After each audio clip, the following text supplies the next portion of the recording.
Hey, how's everyone doing today? It's Riz coming to you from Charlotte, Michigan.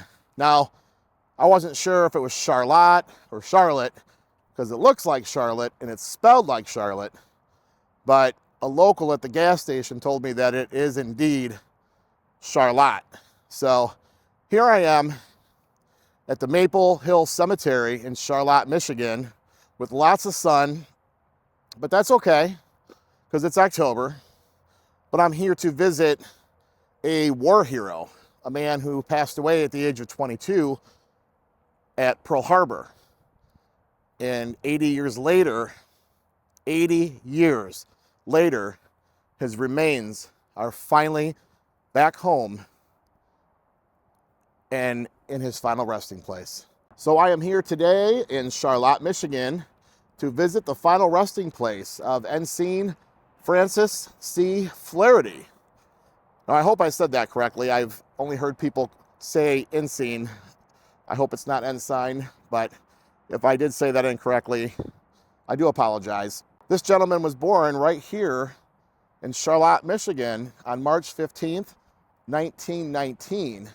He grew up attending the Charlotte High School, graduating in 1936, and he was enrolled in the University of Michigan after school. He was a parishioner at St. Mary's Catholic Church while he was here in Charlotte. And then in July of 1940, he enlisted in the U.S. Naval Reserve. He was commissioned as an ensign in December of 1940, and he was assigned to the battleship USS Oklahoma, which then moored at Ford Island in Pearl Harbor. Well, I'm sure if you know the story, December 7th, 1941, the Japanese launched a surprise attack on Pearl Harbor beginning around 7:48 in the morning or so, Hawaii Standard Time.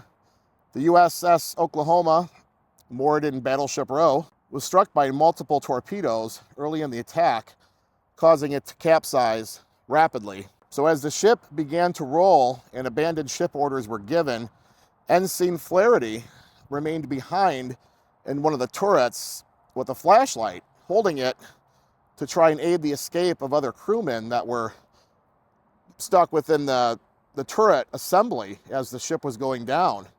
Now, this act of bravery allowed a lot of other crew members to escape safely. He sacrificed his own escape to aid his fellow servicemen. Now, if that is not a war hero, I don't know what is. When the Oklahoma rolled completely over, he was trapped along with many others inside the hull. And in total, there were 429 crewmen from the Oklahoma that were lost, basically entombed in the ship during that attack. So from December 1941 to June 1944, the Navy recovery teams recovered remains of the crew and interred them in the Halawa Cemetery in Oahu, Hawaii, where they would remain until they were uninterred some years later to try to identify who all the service people were. Then in September of 1947, the American Graves Registration Service disinterred the remains from those cemeteries and sent them to the Central Identification Lab, which at that time was only able to positively identify 35 men among the Oklahoma's casualties. In 1943, the Oklahoma was raised and righted to be salvaged, which permitted access to the interior during the recovery efforts. Many remains were commingled, making it difficult to collect and distinguish.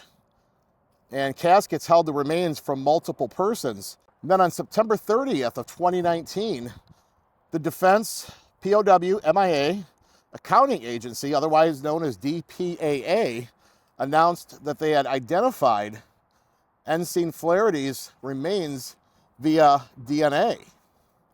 And right after that, his remains were returned for reinterment in September of 2021, right here in Charlotte, Michigan, his hometown. This brought out pretty much the entire town.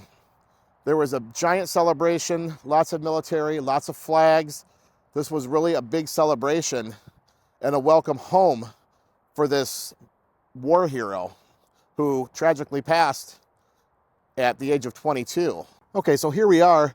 The other location that we were just at with all the military style graves was kind of a veterans area here at this cemetery. But Ensign Flaherty here has his own actual gravesite, and this is it right here. So this is where his remains are entombed, right here in this area. Now, there's another, looks like Francis Flaherty, Francis F. Flaherty.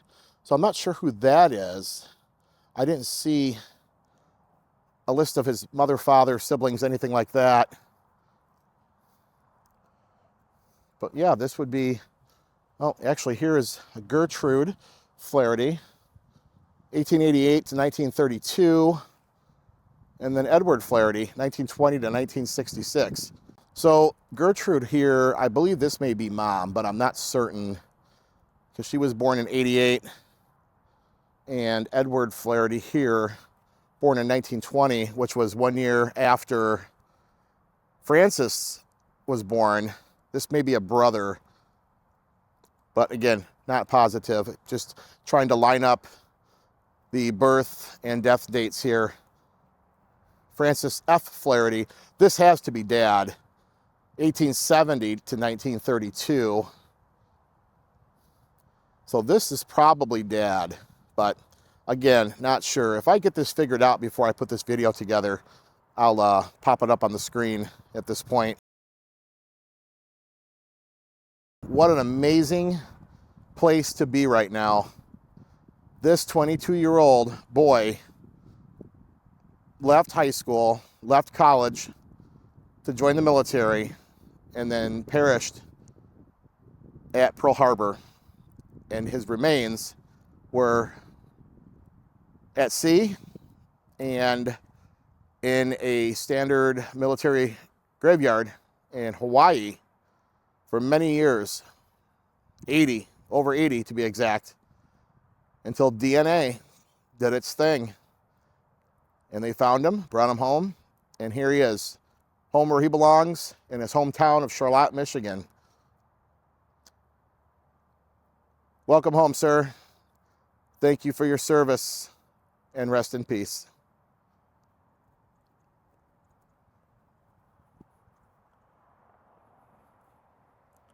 It's such an honor to be here right now to pay our respects to this war hero who was only 22 years old when he passed away in 1941.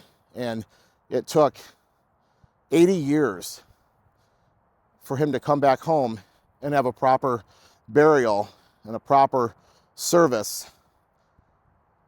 80 years is a long time. I'm sure a lot of his family members have passed on since then, and we're not able to take part in his homecoming, but the community sure as heck was here, and they were over the moon excited that he was back here where he belongs. Leave me a comment, let me know what you think. We'll see you at the next video. Take care.